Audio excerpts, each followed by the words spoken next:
Go mute it.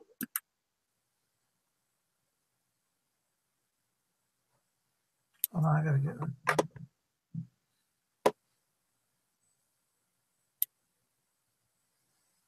I don't think we got anybody. Hey, Tubies. Anybody out there in viewer land? This is Psychic Bob. We're live tonight for the witching hour.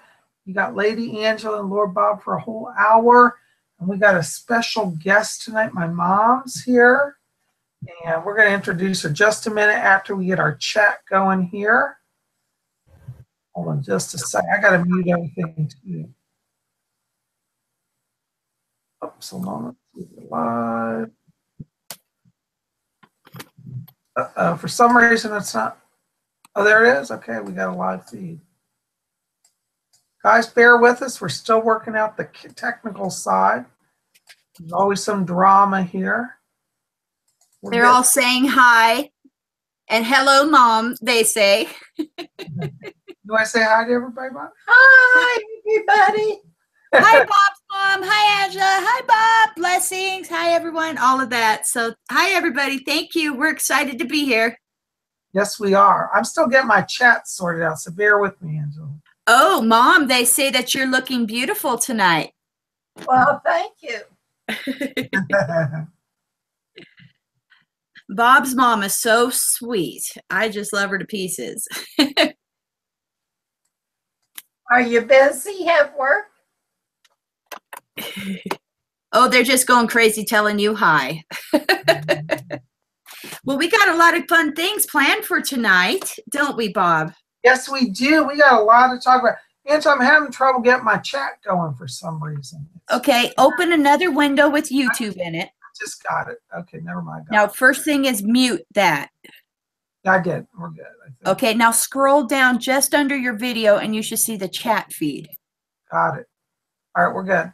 Okay, and then you click on your Hangouts and make sure it's smaller than that other window so you can see the chat roll at the side. That's what I'm doing right now. So give me just and now you should be good. I think we're good. We're almost there. Let's just shrink down this window so I can get a chat. Oh, people are really excited to see Mother here. They're really saying hello. That's sweet of y'all. All right, I'm having trouble. My eyes aren't so good. So if I miss anybody in the chat, forgive me tonight. Oh, we got a big view already climbing here. Hey, everybody. Well, welcome. Sorry for the technical problems. My chat just left us.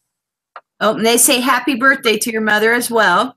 Oh, yes, Mom. You had a birthday this week, didn't you? Yes, I did. And how old did you turn? 83. 80? Wow. Wow. Wisdom, doesn't she? Well, I wouldn't have said any older than 73. There you go. Angela, my chat's disappeared off my screen, so I'm going to need you to help me. Okay, I got you. Go ahead. It's feed up, but it's not showing the chat all of a sudden. I don't know what's going on. Lots of people who missed us last week are here this week. We're glad to see you all. We're really excited about today's show. We certainly are. And, you know, I want to say thank you to all of you who've been coming out to all of our live feeds. I've been doing a lot of live feeds. Lady Angela's going to be doing more live feeds. And we're going to really try to be present for all you guys. So I just want to say thank you. Oh, we got to give some shout-outs. Linda Limbach's here. She says happy birthday. Quinn Burpino's here. Tony's here.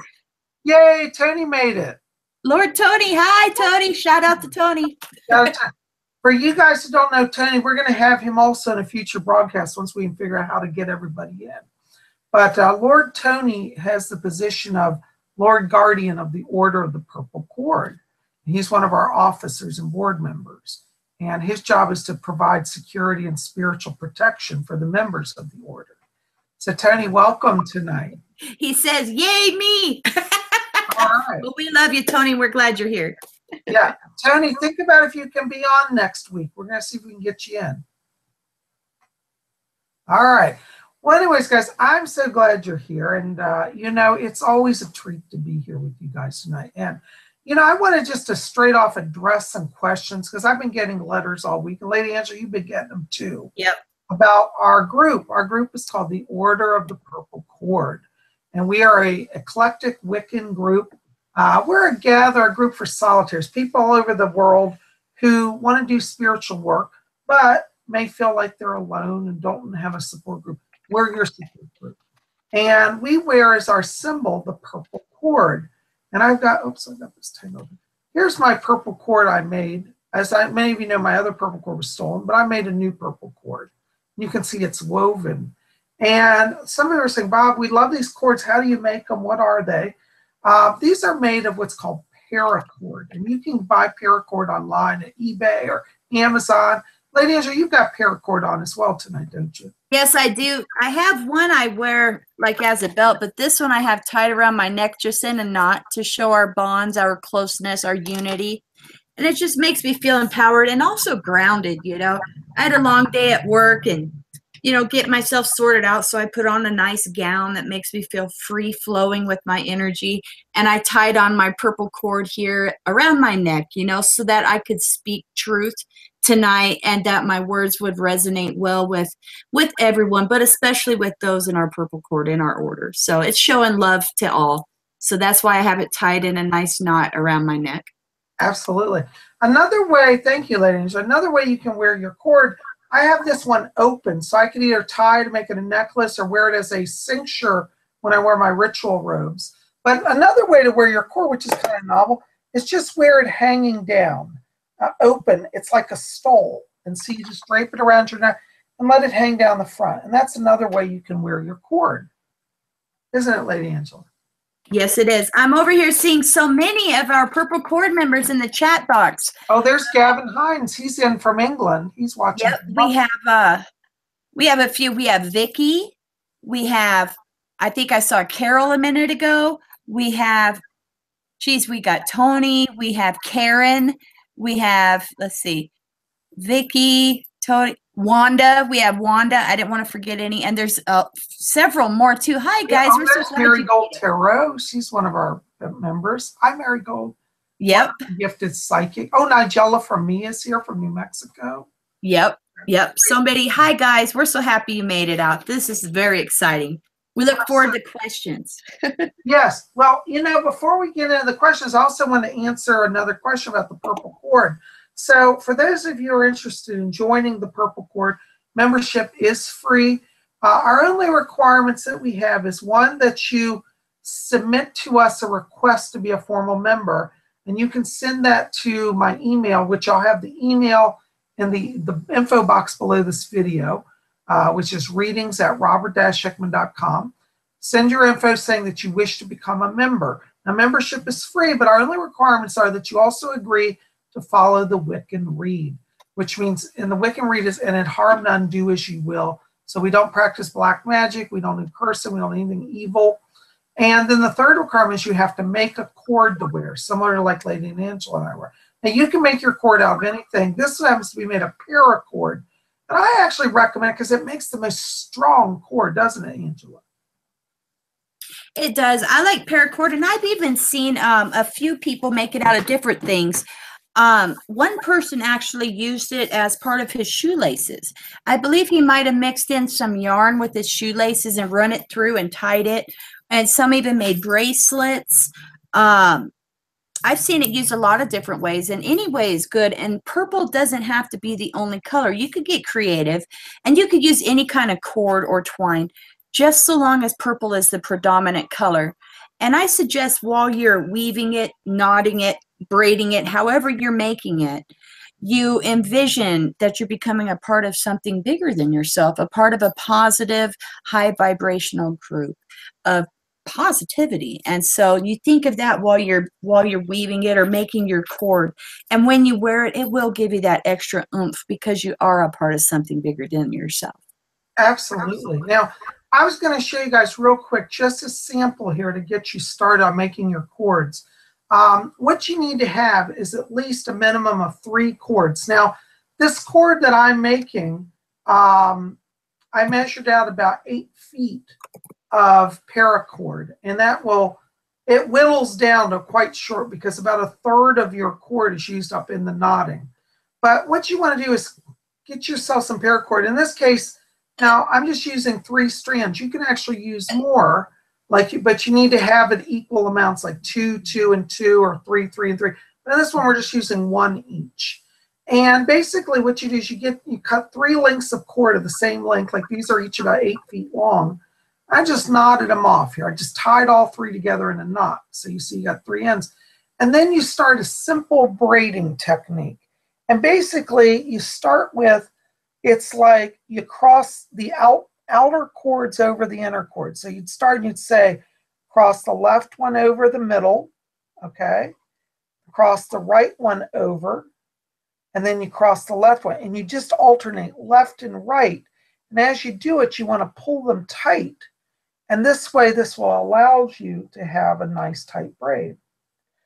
And Mom was watching me earlier do my cord, weren't you, Mom? Yes. And she said, oh, make sure to pull it tight, you know. Mm-hmm. And so she was right about that. And anyway, so that will get you going. It's really that simple, but we encourage you to work and weave your cord and make it a magical tool for yourself, you know. Mm-hmm. And you'll have beautiful cords like Lady Angela and I. Yep. I'm wearing a couple pieces of magical jewelry tonight, Bob. Oh, let me see. Do tell. I have on a pair of lapis earrings, and these were a gift to me from Lisa in New York a couple Christmases back, and I just love them. Lapis is a very powerful gemstone. Also a treasure I found on eBay, which is my necklace here. This, I wish I knew how to do this. Wait, I got it all tangled up. I knew I would, because I have to wear my witch hat. So this is handcrafted out of some kind of like clay. Oh. And she has, it's a goddess, and her face is moonstone, and her belly is labradorite. Oh, beautiful. I wish I knew how to do this. And then just on a simple cord. But I really love it, and so I wore it tonight, and I'm crazy about labradorite, you know. So, I love that. Well, Bob's wearing his pentacle. What's that? That you're wearing your pentacle. Oh, yeah, I've got on tonight, so you guys are always asking about my jewelry. I'm wearing my silver pentacle with a moonstone. In fact, let me take my hat off. My hair's flying everywhere with this hat today. But many of you have seen this, but a lot of new people may not have. But this is a simple silver pentacle with a moonstone. A moonstone is a traditional witch stone. Psychics also wear because it allows you to tune to lunar energy. And you know, Lady Angel, lunar energy ties us into our psychic selves, doesn't it? Yes. And yes. So I'm wearing that tonight. And then I've got on my pentacle ring, which many of you have seen. I've got a pentacle ring, silver. And then this is actually one you'll love, Angel. I think you've seen this one. My seal of Jupiter ring. Ooh, Jupiter is good juju all the time, every day. That's the seal of Jupiter ring. You can see. Yep. Very powerful. You know, Bob, you were talking. Geez, look at this here. I got my earring hanging from my veil because I missed my ear all the way. You know, guys, we didn't tell you the show would be perfect. We only said two sides of the same cloth, aren't we there? Absolutely. Well, I was going to lead in with one of our first questions, if you were okay. Jump on in. This question comes from our Order of the Purple Cord sister, Carol Pettis. Hi, Carol. You mentioned about moonstones, and that's what brought me to this question, which is in regards to ways that we could help to open our third eye. Oh, I love that. Well, you know, third eye is such a powerful thing. It deals with our psychic self and our visionary self. Moonstone is definitely one of the ways to start to work with that third eye. But, you know, I find that a lot of times working with the third eye can be as simple as being conscious of it. You know, we walk around all day long, we have these psychic energy centers, and we don't even think about it. So if we just pause and visualize that we have a ball of light here. See, Mom, I'm going to use Mom for example, since she's here. Right here between her eyebrows. If she wants to visualize a ball of blue light, okay, can you try to visualize that, Mom? Like there's a little ball inside of you, blue light. That's your third eye. And that connects to the pineal gland, which actually they believe was a third eye. And you visualize that blue ball of light, and you can go in it and have images within that ball of light. It's like a little crystal ball inside of your head. I can expand on that too, and I'll take my hat off for this. I mentioned it about moonstone because when we connect with the moon or the goddess, it is in essence opening our third eye. And sometimes crystals and gemstones can help us with that. For example, this is one of my most favorite stones. It's called selenite. And I have many forms of it I'm going to show you tonight. This is my most favorite one, and it reminds me when I hold it, I feel so connected to the goddess. It's in an egg shape, it's smooth. And when I read tarot cards, I'll hold it in my hand while I shuffle and deal to open my third eye and open a channel to spirit. And sometimes if I'm meditating or I really want to get a really good strong, I may even hold it here. How you were showing I'm on the third eye. Oh, yeah. Hold it here because selenite acts as a channel to the angelic and astral field. And so just holding it here, a certain stone, especially selenite, especially this one, I really love this one, it will open up that third eye as well. Or holding it on your hand, or even placing it on the table near you can help you to open that third eye. Another example of selenite, you can find all over online and in shops. This is a large piece. And I'll place this on the table near me if I'm meditating to open that channel and open that third eye channel to me and to my psyche. Or even put it when I'm doing tarot cards, lay it beside. So that's a good example of the use of crystals to help with that. Kimberly B just said she ordered 4 sticks of selenite today. Ooh, that's pretty powerful. Oh, yes, definitely. Yeah. Definitely. Now, Mama Bird asked me a question. She says, can moldavite be used too?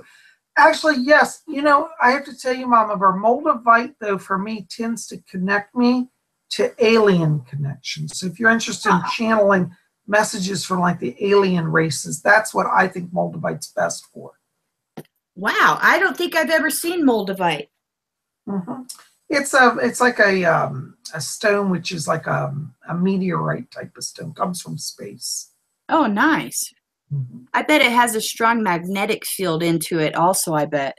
Oh, absolutely. Yeah, it does. Uh-huh. Wow. Oh, they want to know, are crystals good for protection? Oh, yes. Oh, yes. Some of the best wards you can set up are with crystals. In fact, when I go to bless people's houses, I oftentimes put crystals in all the windows of the house, set up warding. Have you done that before, Lady Angela? Oh, yes, absolutely. For protections, also candles, you know, but definitely crystals, wearing them, placing them around your home, absolutely good for protection. Yeah. Now, I have to give you just a little caution. One of the most powerful crystals you can work with is amethyst. And the danger, though, with amethyst, if you have too much of it in your house, it can make you high-strung and overstimulate your nervous system. So go lightly. I think quartz is probably a safer option for that. We had a comment here that I'm answering in the chat about, does the size of the stone matter? Can a ring that can basically stones small that can be worn as jewelry, do they work just as good as having a large stone?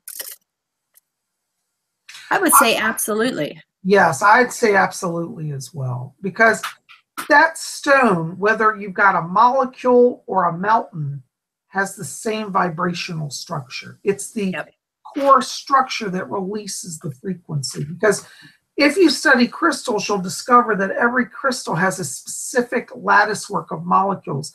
And all you need is one little bit of that lattice work to release power. Think about, for example, people say, well, how can a little ring, you know, a little tiny stone like you're wearing, do anything? Well, remember, when they created the atom bomb, all they had to break open was one atom. And you know how small an atom is. Look at the power that was released. So, little stone, just as powerful. Yep. And that also runs into the conversation as far as a certain sign of whenever you might be under attack of something, or when your crystal's doing its job well. People will often ask us, well, what about if the stone I'm wearing shatters? And sometimes that's a sign of it protecting you fiercely, you know, in a wonderful, strong way. It's absorbing that negativity.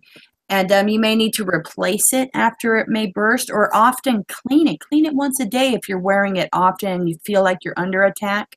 But if it shatters, that's also a good example of whenever it's protecting you. So it's Absolutely. Organic Apple just asked, Bob, what do you think about the Lemurian crystal? Lemurian crystals are wonderful. I recommend them. They're really great if you're doing work with the Akashic records because they open that channel to a different time, a different place, and they'll help you understand your own soul journey. Mm-hmm. Mom, do you ever wear crystals? No. You don't wear crystals? You have some old crystals in your jewelry box. I think some amethysts or something, don't you? I don't think so. What's your favorite crystal? Crystal owls. She Well, loves you like owls. topaz, don't you? Yeah. That's a crystal. What's your favorite gemstone? Topaz? Topaz, I guess. Yes. You like golden topaz or blue topaz? Golden. Golden topaz. That's a very powerful stone because that enhances your protective energy. That bright golden light is very powerful. Yep. Yep. I didn't know that. Well, now you do. Oh gosh. Some people have asked us questions about different ways that do we have a space in our home that's dedicated as our like meditation room or sacred space, and what kind of things can we do in our home like to decorate basically that makes it feel more sacred spacey. Well, I think it's important that you have at least one altar in your house. For those of you who practice Wicca, altar is a key part of our tradition. And it doesn't have to be complex or fancy. I've seen some altars that are so minimalist, but they're spectacular. Mm-hmm. Now, traditionally, for example, let me show you this book. I've talked about this before. This is Scott Cunningham's book, Wicca Guide for the Solitary. And in it, he talks about when you're first starting out, he says, keep your altar simple. Basically, have a flat tabletop or a chest or a cabinet and put on it a candle for the Lord, a candle for the lady. And then you can put an offering plate. And it's just that simple to start, Yep. Which we'll get into that. Another question we had that I want to get to in a minute was Miss Carol Pettis posed a great question about different ideas for how they can make travel altars. But I had a few show and tell items and some suggestions on the sacred space topic too.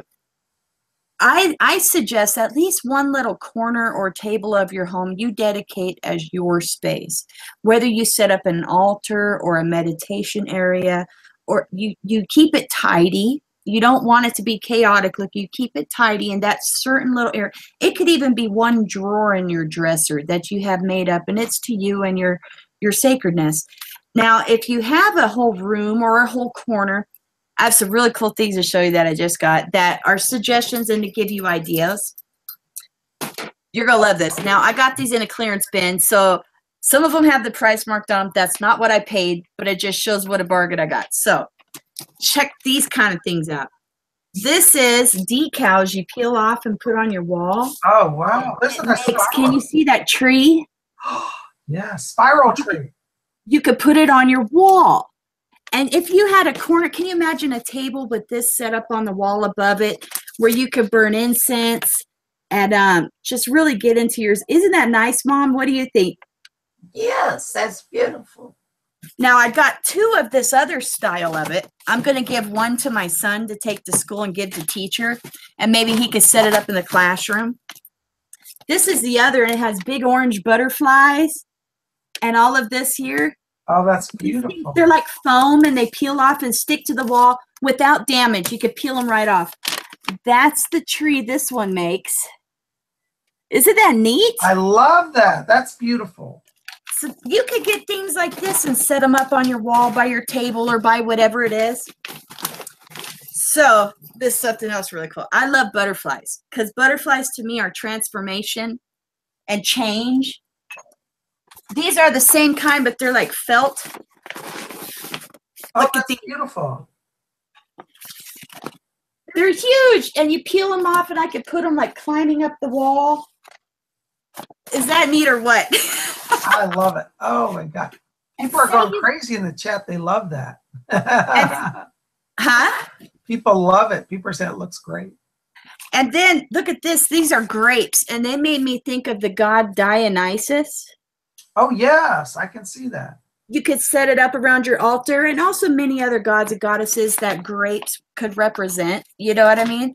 So those are ideas of just simple things. Or you could even print off a picture from the internet and hang it there for you that makes you feel connected with spirit.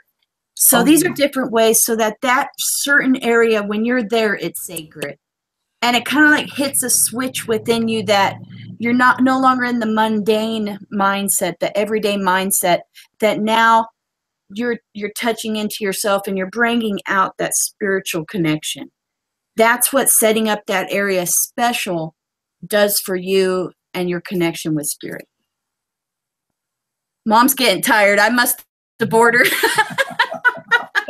You need to go, Bob? Yeah, I need to go. All right, she's got to go drink. Bye, Mom. Thanks for joining us. I'm so glad you came, though. I'm glad I came, and good luck to everybody. I hope everybody had a happy New Year, Thanksgiving. I can't think.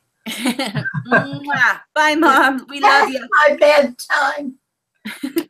All right, Mom. Well, thanks for coming. Well, we'll have her back, and we'll have a special night of Q&A with Mom. People are inviting you, Mom.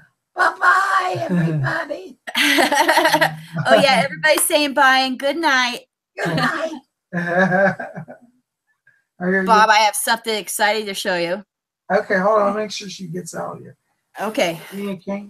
No, I'm fine. All right. So, a customer contacted me about making a book of shadows. Well, they had very specific wants for the cover, which I aim to please. And I got this fabric for the cover. It looks like dragon skin, but it's like silver and white, and it's amazing. And I have to show. And you just got a $5 donation. Oh, who sent that to us? Oh my God, Organic That's Apple. Organic Apple. That's very generous of you. Yay! Shout out to Organic Apple. You rockin'. Welcome to the Witching Hour. Oh, Lady Angela, look at that. You guys got to see this. Silver dragon skin fabric for the outside of a book of shadows. I have never seen anything like that. Isn't it beautiful? It's faux leather, and I have to use a special glue to use it, or else it'll mess it up, you know, but I'm excited to be using that soon. It is so cool. Beautiful. Oh, they like that too. Yeah, I sure like it. Isn't that amazing?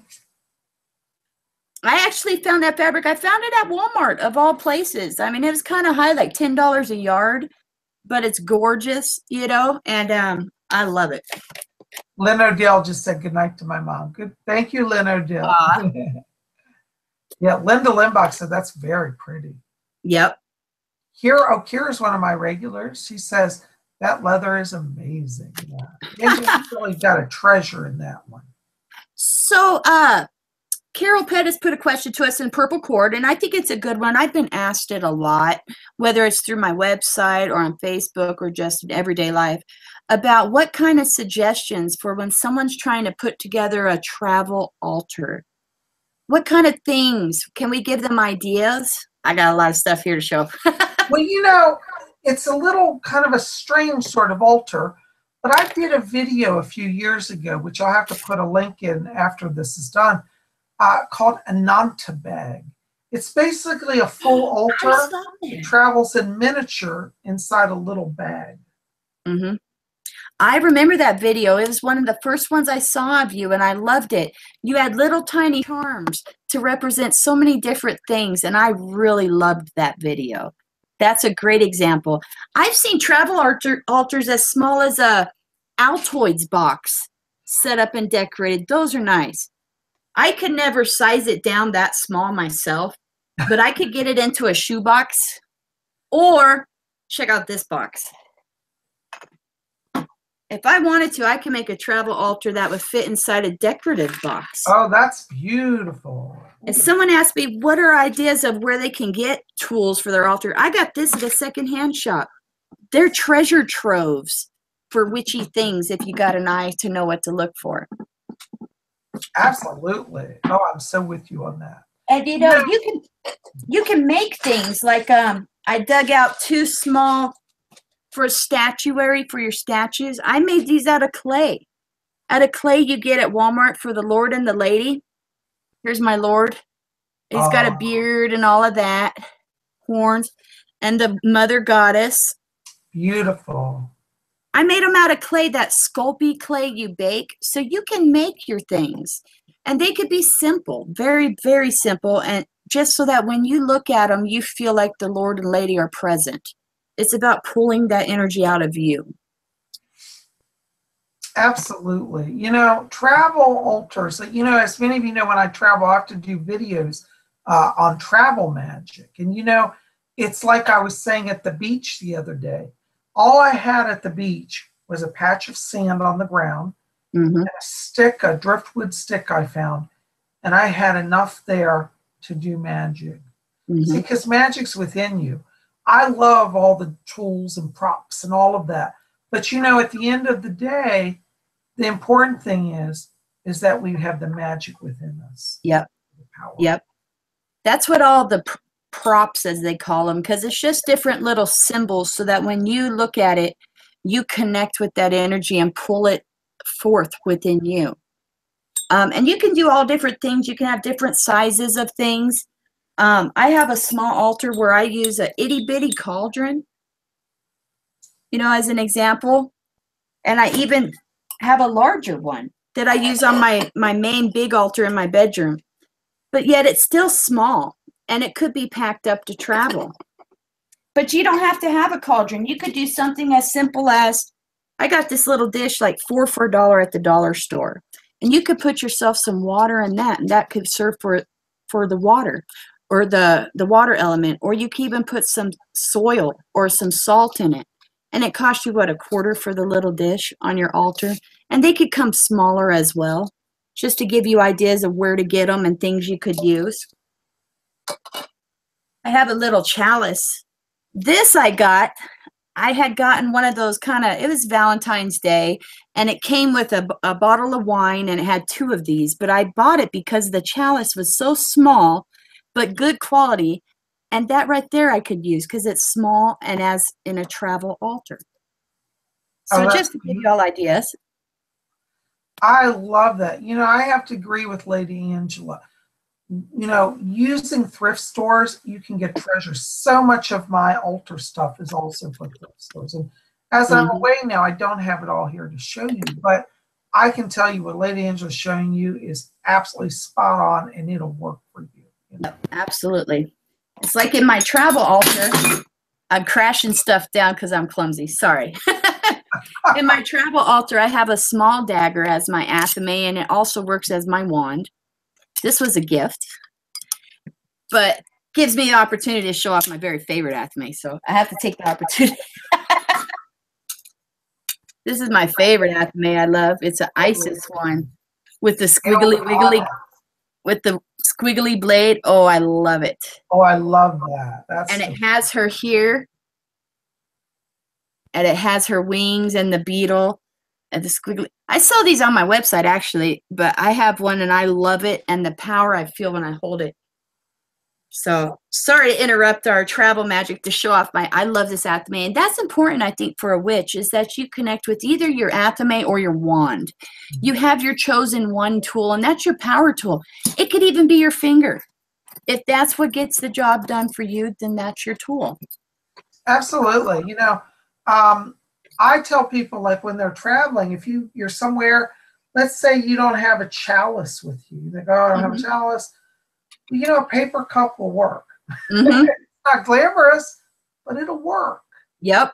Don't limit yourself. Don't say, well, I can't do this spell because I don't have my silver chalice.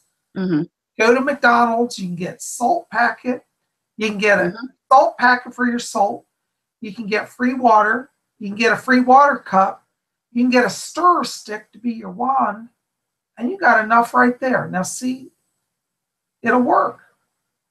What about, Bob, if you're traveling and you're using a chalice, or you just got something from a thrift store to use in a pinch or whatever, and you need to dedicate it? What if you don't have all your information with you and your tools with you to cleanse it and dedicate it? What's a quick fix, simple way they can dedicate an item to spiritual use? If you ask the Lord and the lady to receive it, if you offer your items to the Lord and the lady, that alone will consecrate it. Just ask for their presence and ask them if they will accept it and bless it and empower it. You don't have to have a big, long ritual. Speak from the heart, because the deities know what we need, and they really appreciate when we speak from the heart. Now, of course, I think, Angela, that all the deities love it when we do a big drama, sometimes we do very elaborate, which fun, but sometimes we can't. And don't let just because you can't stop you from doing magic. I strongly agreed with that. We had a couple questions brought up in Purple Cord from Wanda Schilling. She had asked, it's a two-part question. First part is, how can you connect to spirit animals?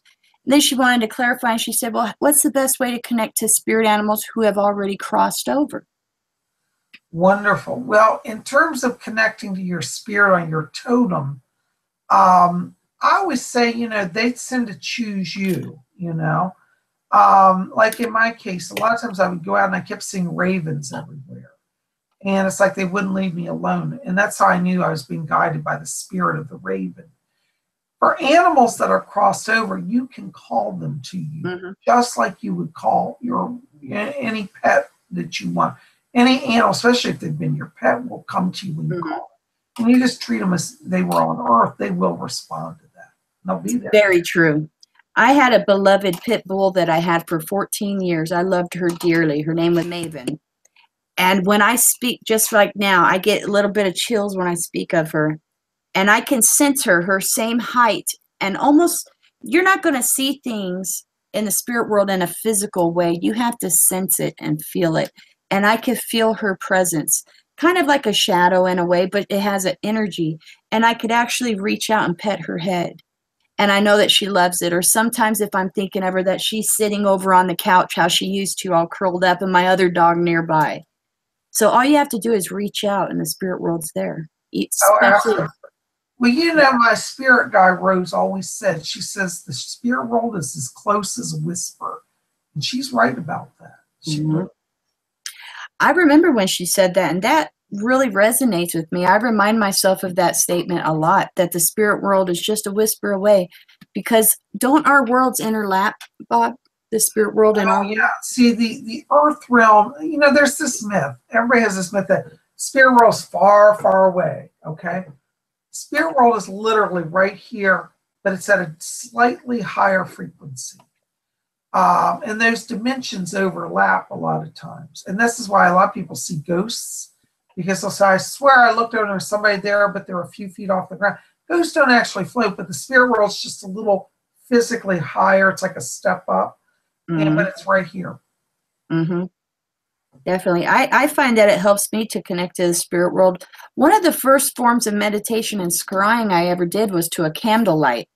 Just turning out all the lights and lighting a candle and just sitting there and relaxing and watching the flame dance and the shadow dance and just relaxing your conscious mind. And you can really start to sense things and receive messages. And that's how I connect sometimes the best.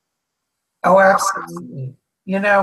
I think that to connect with the spirit world, whether it's people or animals, requires us to allow them to be present. Our consciousness in our day, we get so busy, we're out doing so much stuff that we forget to just center ourselves and let them help us. The spirit people want to help us. Someone asked, do they have to wear their purple cord every day? No. You can wear it whenever you want. We make that so that you have that. We ask you to have that. Now, if we're having like a ritual, like in the future, we're hoping to do a meetup or a gathering, even if they're online only, we invite you and you come to an event to wear it because it's a sign of you're part of the group, but you don't have to wear it every day if you want to. I know some people have made little purple cord bracelets and they're wearing them every day. Then they have a ritual cord they wear when they do ritual. So you can have actually multiple cords. Let's see. Someone had asked a question about what does it mean when Anubis appears to you? What kind of message would that be? Well, you know, Anubis is a god of the underworld, gateway to the dead. Anubis's presence generally indicates that there are people in the spirit world that want to connect with you, or that you're being called closer to work with the spirit world. It's a good sign, nothing ominous about it.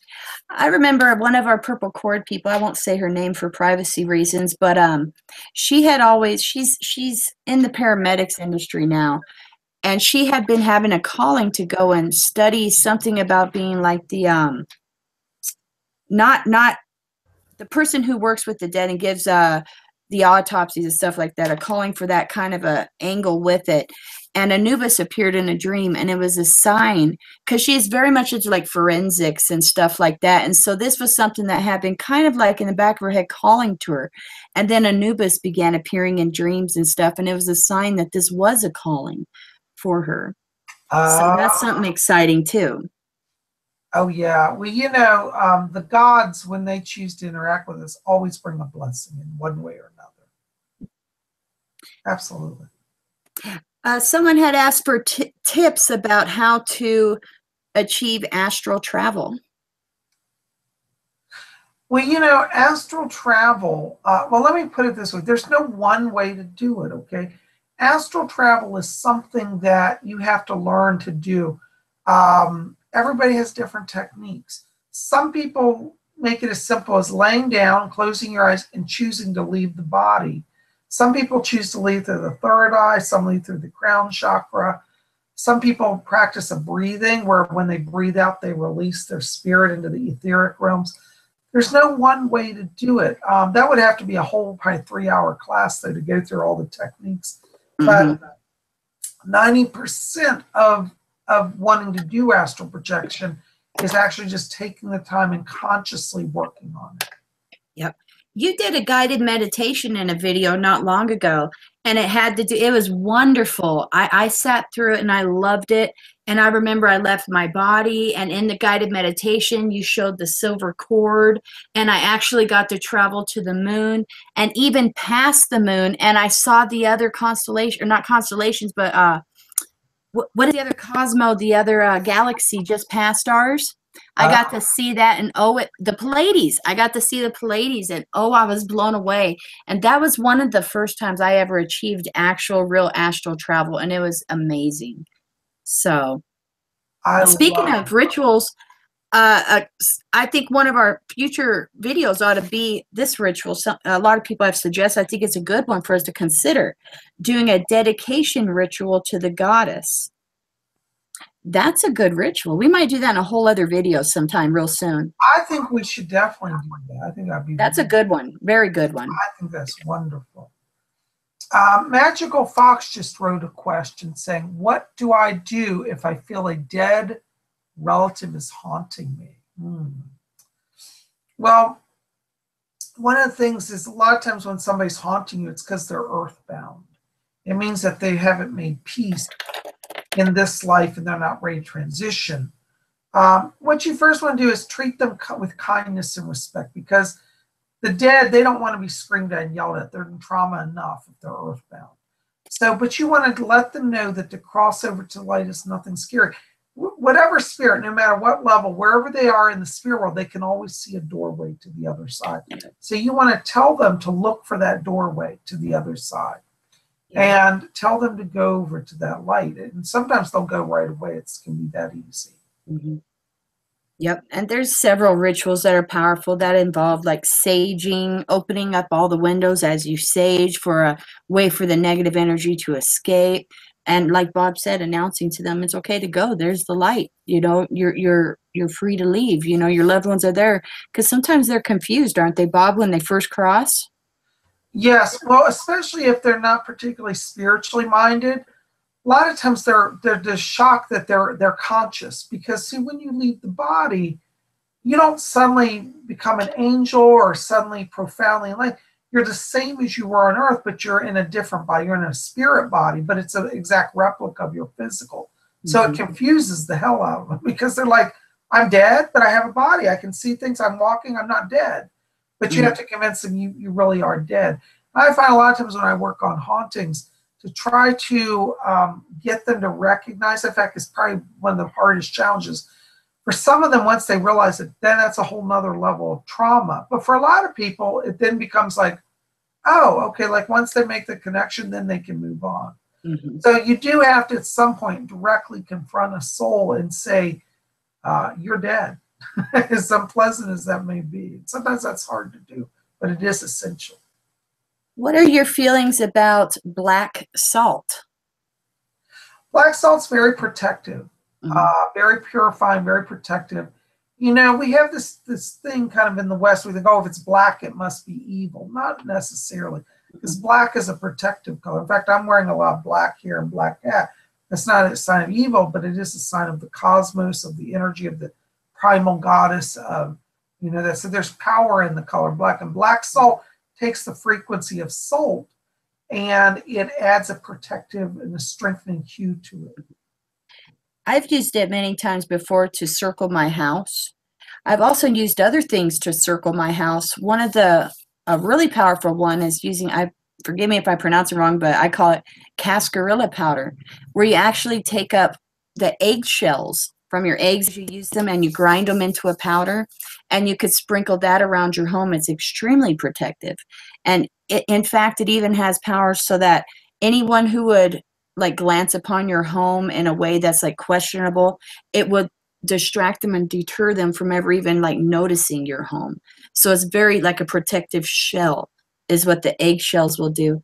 And also I was reading into and using hot foot powder, which is made out of certain like but you could put this on like doorsteps of maybe a neighbor you want to go away. It's not suggested, but it has been used that way, where it has chili powder and black pepper and different things, and you can actually sprinkle it on a doorstep so that it kind of gets them hot feet. Or if you have a visitor that you just want to go, they got to go. You can put that there and it'll give them hot feet to have to leave. So there's different things you can use for protective and warding and banishing. Absolutely. You know, this raises a good point that, for example, Foxy Fly Studios is black as a protective color. Yes. Mm-hmm. And somebody else said earlier, and I didn't get to say, here it was, it's Real Simple Earth Jade. It's a dark energy and evil energy are two completely different things. Oh, yes. So when we talk about magic, this is why in the order of the purple cord, we say you don't have to do black magic. There are plenty of white magical things you can do that protect you, that don't harm anybody, and yet protect you from other people's energies. Yep. Now, what about if you see, like on the clock, you take notice of certain number series, like specifically, this keeps popping up in chat. What if Wanda had seen 1111 pop up on the clock more than 3 times in 1 week? Is this significant of something? Yes, it is actually. Numbers, the spirit people oftentimes communicate in symbols and numbers. Now, in numerology, the number 1, there's a few ways you can look at this. 11111, you know, means what is in front of you now. The number 1 deals with where are you now, what's important. Focus on where you are and what's in front of you. From a numerological place, 11 represents 2. 2 means that you're not alone. It's a sign from the universe that you're being supported and you have help from heaven. And if you add it all up as one number, like 1 + 1 + 1 + 1, that's 4. And 4 is the number that means support. It means that you're getting support. So either way you look at it, it means focus on where you are now. You have help helping you. You're getting support. You're not alone. Mm-hmm. That's a very good number. A lot of people I've seen popping up other number conversation or number groupings like 10, 10, 7, 11. I'd recommend if you look into the you want to go and look up sources of numerological meaning of numbers and significance of numbers, and that will really key you in for the facing number like 711, and also you want to add them together, you know, so that 711 would also mean 9. Some people see 444 considered as a series of 3 4s and also as 12, which could break down into 3 by adding the numbers.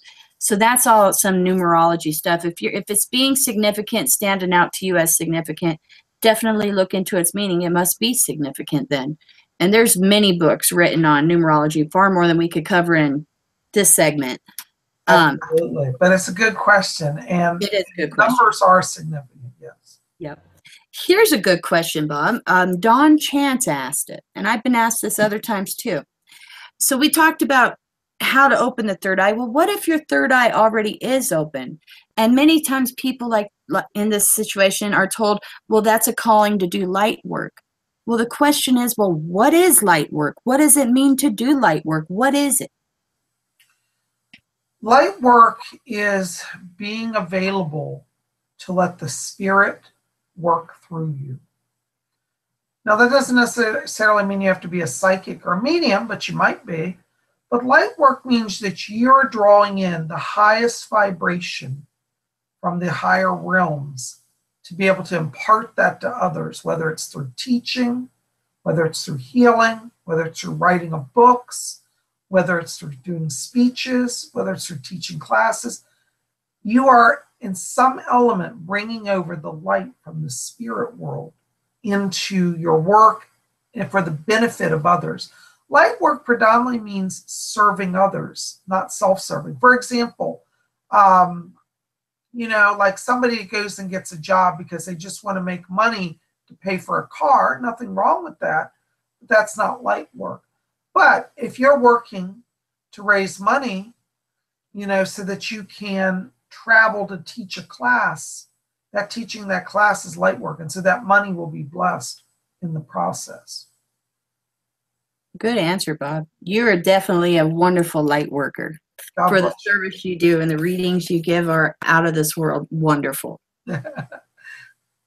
Magic is a form of light work. So for those of you who like to do spell work, you can use your spell work as a form of light work to raise the vibration. Yep. Definitely. So we got lots of talk in the chat about perhaps what are some good books on numerology. There's quite a few. I don't know if Cunningham did one on numerology, but there are so many. And I'm surprised. Huh? No, he did not, that I'm aware of. Yep. Let's see here. Well, anything else going on with you, Bob? Well, I'm just saying we got a lot to, as you guys know, I'm working on my multitasking. So trying to follow chat, answer, and talk, it's a little challenging, but I'm working on it. I hope you guys know that. Mm-hmm. I think one of the things that I've been thinking about lately also is that, I've been so excited about the Order of the Purple Heart. It's really growing. And Lady and Angela and I have been both busy trying to promote it and answer questions and get you guys involved. And, I just invite you to really look into it. You can go over to my website, which is robert-hickman.com. I have a whole explanation about it and read about it. And also, Lady Angela, I think you have it on your website too, don't you? Mm-hmm. Mm-hmm. And Lady Angela's website is rarewiccaspells.com. Yep. And if you buy anything over on my website, you can use the coupon code Spirit Channel, all as one word, and you have a lifetime savings of 10% off whatever your order is. So don't forget to use that coupon code, and That's you can right. save some money on some cool witchy things. That's right, and over there, by the way, for those of you who are starting out, somebody says, Psychic Bob, do you have any spells that you'd recommend? Well, I actually have a custom series of spells that I wrote exclusive. You can't buy them at any other website than Rare Wicca Spells. They're called Psychic Bob Spirit Spells. Yep. You have a spell in there to connect with the Andromedans. Mm-hmm. Spells for protection. Mm-hmm. It's called the Golden Arrow spell for protection. Mm-hmm. We got a lot of spells, so I would encourage you to go over there and look at Psychic Bob Spirit Spells. In fact, Lady Angela, I think you made a whole series of my favorite products. Yeah, I was going to say you have your own category. All you have to do is if you go to rarewiccaspells.com, and the spelling will be in the description for the video, go on there and in the search box, type in Psychic Bob. And you'll see his whole category and he has a series of 10 spells that he wrote, designed, drew the pictures, everything. And you could go ahead and get the whole series or just one if you want. And they're very affordable. I think it's less than $2 for one page, for one of the spells. So, plus the shipping and all. But go ahead and take a peek, type in Psychic Bob in the search box. And when you check out, use coupon code Spirit Channel to save 10% off your order. Absolutely. And, you know, a lot of people have been asking, you know, what books should I read? Well, read anything. Mhm. You're starting. I'm going to tout this again just because I love it. Wicca, A Guide for the Solitary Practitioner. Of course, anything by Scott Cunningham is great, but this was my first book. It helped me. And Lady Angela, you read, what was it, Earth Power? Is that your favorite book? Yeah, the one called Earth Power. And there's also another book by Cunningham that I adore, and I believe it's called Earth, Air, Fire, Water. And it is wonderful as well. Those are my two favorites of his. Other than the Oils, Potions, and Brews book, that one is amazing. Yes, I love both of those as well. So Yeah. you know, we would recommend that. We get you started. And I think those you can pick up at Rare Wicca stores. So you still Yep, I carry many Cunningham books, and there's other sources for that as well that you can find. But yeah, I have a whole line of different witchy books and tarot books and meditation books, and I have a whole category on books. So you could certainly, you know, browse around, and you don't just have to get spells. You whatever you order, you can use coupon code Spirit Channel and save 10% as being a subscriber of Spirit Channel. absolutely. So you see, there are a lot of options to get supplies, to learn, to grow, to you know, improve your faith. You know, and one of the things I would say also, you know, about Wicca, because a lot of people are asking about that. Wicca is not a Sunday religion. You know, we don't just get here on Sunday and this is our way. We practice every day. We might just light an incense stick and spend a few minutes at our altar, but we do something every day as Wiccans. And, you know, we honor the seasons, the cycles, the moons, you know. I was out tonight looking at the moon. It's so beautiful. You guys have to go and look at the moon if you can see it where you are. Yep. Spectacular. Absolutely. And if you're unsure on the different energies of the phases of the moon, I have a whole series of pages on that as well. I keep those close at hand. And in the travel books, I also include those there because they're so crucial to your ongoing practice. Someone had asked, should they carry their travel book with them all the time or just when they need it? I travel mine with it in my purse all the time because it's small and convenient. Yeah, I carry my travel book most of the time with me too, because you know I got my Gucci bag. If y'all saw my video, it fits right in that, or my Louis Vuitton bag. Oh yeah. You know, one of my requirements to buy a bag is my travel book has to fit in. If it doesn't fit in, I'm not interested. Heck, Bob, some of your bags you could fit your whole big one and then a lunch too. Well, that's true. That is true. Like I say, that's my one addiction. Well, actually, I have two addictions in life. One are my designer bags, and the other is my jewelry. Yep. Yep, definitely. Oh my gosh. Well, I really like the name of our meeting, our witching hour. I love that name. That is so cool. Well, I just came up with it and I said I hadn't cleared it with you, but I hope you like it. Oh yeah. Someone mentioned that they have moon calendar apps on their phone that they're very helpful. And yeah, you can get a hold of some of those from the App Store on your phone. There's many that are free. I've tried some of those out and they're really great. Oh yeah, I'm all into these phone apps, you know. Definitely do that. By the way, for those of you who are interested, who are new here, also, you know, if you need a little psychic help, you know, I do two programs. On Mondays, we put out horoscopes, and I cover all 12 zodiac signs for the week. And on Tuesday, we do messages from the spirit world. So you can always have a little psychic help for every day. Yep. In fact, I had one of those apps on my phone for horoscopes, and it was never accurate. But every Monday, I tune in and I watch your reading for all zodiac signs for the whole week. And it helps me tremendously to be better informed, better prepared for the week ahead, so that I'm armed and ready then to have the best possible outcome of each day and of that week. So yeah, you're better than a phone app on that. You got it. Well, thank you. You know, yes, well, see, I made horoscopes so people would have something, because what I do in that video is I go through every day of the week and I talk about the astrological happenings so you know what to prepare for. And then I give you your own individual horoscopes. All 12 signs are covered in that. So, yep, definitely. Definitely. I had another question. I saw something over here. Oops, I just went by. Yeah, guys, forgive me. I'm trying to read the chat here.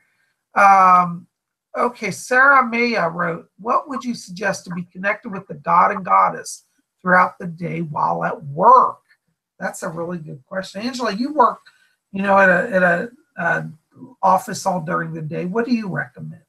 I wear a crystal on me every day. In fact, I wear I wear a black tourmaline because I'm wanting protective energy while I'm at work, just because it's a stressful environment and I do have anxiety. And so it helps me that I'm carrying the God and Goddess with me in their strong protective energy and aspects. And I rinse it off every day. But even before that, I would wear a token or a piece of jewelry that, like when I first started the job and I didn't know what to expect, I wore a medal of Mary. What was it called? The Shield of the Immaculate, or kind of It like a was St. the Christopher's medallion. miraculous medal, the medal of the Immaculate Conception. Yep, I wore her because it protected me in a new place and to get established. And you know, when you first start a place and people are watching over you, it kept me in the loving light of the Lord and Lady. So I'd recommend wearing a piece of jewelry, and whenever you want to feel connected, just grasp it in your hand for a moment. Maybe close your eyes, just have a moment, maybe kiss it. And that's how I do throughout the day, in a discreet way that's not in your face. This is what I'm doing, you know.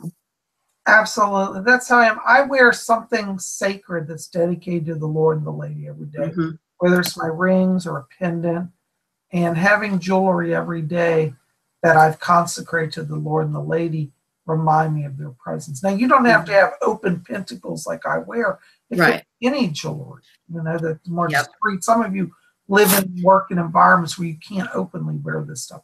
I'm lucky because I own my own business as a psychic. And so I'm my own boss. I can wear whatever I want. But I know a lot of you are in situations where you can't. So get something that has meaning to you, whether it's a crystal, whether it's a, you know, a symbol of some sort, and dedicate that. And that'll carry that presence of divinity with you every day. Yep. One more thing I want to add here, and I just realized we're getting late on time, but a nice way to wear the pentacle every day, if you can't wear one openly, or you're even scared to wear it under your clothes in case somebody sees it, is do a consecration with holy water and take the pentacle, for example, and trace it on your forehead and with holy water, and nobody will see it, and let it dry there before you leave the house. And you're sealed in the sacred sign, you see. Mama Bird's been asking this question a few times. I think maybe we ought to answer it real quick in our last minute here. She's asking about mantras. And the one that comes to mind that I often do to settle myself, especially at work, what is the one, Bob, where it says, Isis Astara Hecate? Oh, yes, the goddess chant. And it's Isis. And it's on YouTube too. Yep. Yeah, if you look it up, the goddess chant, it's Isis Astarte Diana Hecate Demeter Kali. Yep. That one I love. That one's so calming and it centers me. And in fact, after this, I'm going to listen to it a few times so it's rolling in my head when I'm at work tomorrow. Last week, somebody mentioned the Mother chant by Robert Gass, Ancient Mother. Ancient Mother. Yes. I hear you call. I can't sing in my voice. Yeah.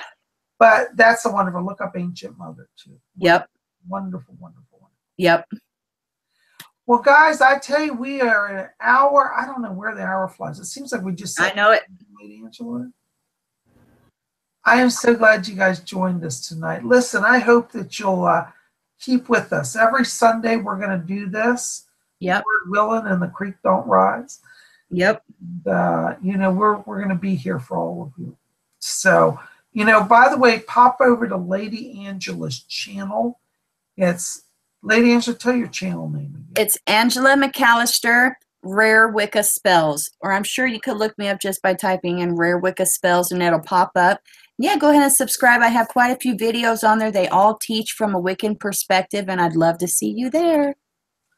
And I hope you guys will also, if you're not subscribed to Spirit Channel, subscribe to us as well, because we're going to be doing a lot of stuff here. And Lady Angela and I, we're working together, and we're planning some more stuff. We're going to try to do in the coming months an online live ritual where we all work together. We're going to coordinate that. So definitely keep with us. If you want to also work on your spiritual life, you can go to my website at robert-hickman.com. In fact, I'll put my links and Lady Angela's in the box below this video when it's done processing. You'll see it. And, you know, pop over my books. I sell on our website and buy my books. I sell books. I'm a published author as well. Yep. And you can also invest in a reading, you know, if you're interested in having a private session. Now, I do charge for private sessions, but a private session with me is a full hour long. It's you and me one-on-one. And we cover everything: past, present, future, spirit guides. We look at your life themes. I bring over messages from loved ones that are deceased. I answer all your questions. We explore your karmic connections, all of that. And I do private readings by phone or by Skype or in person if you're in the Alexandria, Virginia area. And Lady Angela, you know all about that, don't you? Oh, yeah. Yep. Just robert-hickman.com, and you can see all about it. He has everything new and exciting going on. You can buy his books from there. You can schedule your readings, everything. Yeah, you got to go and check it out. Definitely, guys. Well, guys, we're going to wrap it up. I'm going to put on my hat. I'm going to go out under the moon in my witch hat tonight. How you guys like my new black golden star hat? Oh, I love it. I got mine. I'm so good through this hat. I have it in many colors. I have a blue one, and I've got a red one, and a black one. I just love it. You know when you find something you want in multiple colors? Oh, there's this one. My son put my red one on top of my tree as the tree topper. He said it because it's a witchy tree. I love it. It's perfect color. Yep. Well, all right, everybody. Good night for me. Love you all, and see you next week. Thank you, guys. Blessed be. We'll see you back here, and definitely check out our websites. I love you all. Blessings to you. Lady Angela, thanks for being here tonight.